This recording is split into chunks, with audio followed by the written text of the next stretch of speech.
Storage workload management architecture. अच्छा जी, ये है स्टोरेज वर्कलोड मैनेजमेंट आर्किटेक्चर के मल्टीपल स्टोरेज को कैसे हम डिफरेंट मशीन्स के अंदर मैनेज करते हैं कि उसकी स्पेसिफिकेशन के over utilise close storage device increase the workload on the storage controller and can cause a range of performance challenges. ये कहता है कि जैसे ही हम क्लाउड को यूज़ करते हैं तो सारा के सारा जो डाटा है और जो वर्चुअल मशीन का डाटा है वो आमतौर पे स्टोरेज पे पड़ा होता है, तो उस वक्त रीड और राइट ऑपरेशंस बहुत ज़्यादा होते हैं। तो इस वजह से स्टोरेज के ऊपर वर्क काफ़ी पड़ता है और तो इस स्टोरेज परफॉर्मेंस पे काफ़ी इफेक्ट करता है, क्योंकि जो मशीनें होती हैं वो सैन या मुख्तलिफ जो नेटवर्क स्टोरेज होते हैं वहाँ पे पड़ी होती हैं और उन्होंने वहाँ से ही माइग्रेट होके अपलोड होना होता है या लाइव होना होता है। तो इसलिए वो कहता है कि इस परफॉर्मेंस जो होती है स्टोरेज की परफॉर्मेंस की, कितनी देर में वो मशीन अप उससे माइग्रेट होती है और कितनी देर में वो मशीन उस पर डाउनलोड होती है, तो वो सारी उसके डिपेंड करती है। तो इसके अंदर मुख्तलिफ स्टोरेज कंट्रोलर लगे होते हैं जो इन चीज़ों को मैनेज करते हैं। जो बैकएंड स्टोरेज डिवाइसेस होती हैं, ऊपर मैंने पहले आपको उस दिन समझाया था कि स्टोरेज कंट्रोलर क्या होता है और स्लेव डिवाइसेस। कंट्रोलर वो होता है जितनी उसके बैकएंड पे जितने डिवाइसेस लगी होती हैं उनको मैनेज कर रहा होता है, चेक कर रहा होता है, उनका रेट मैनेज कर रहा होता है कि कैसे वो मशीन डाउन होगी, कैसे वो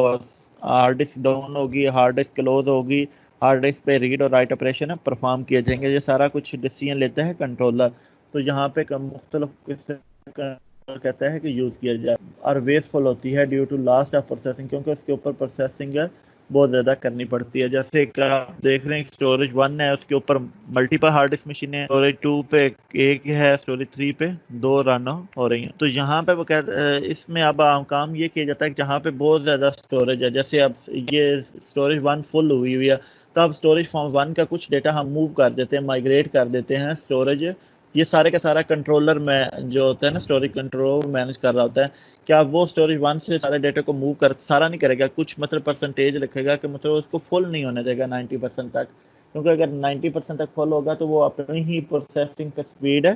ज़्यादा ले लेता है। तो इसलिए कुछ डेटा वहाँ से माइग्रेट करके स्टोरेज 2 की जानब मूव हो जाता है। जैसे ये लॉजिकल यूनिट नंबर माइग्रेशन कह रहा है कि migration is a specialised storage program that use to move logical unit number from one storage device to another without interruption, के उस एक दूसरे से इंटरप्ट करने की बजाय ही कुछ डेटा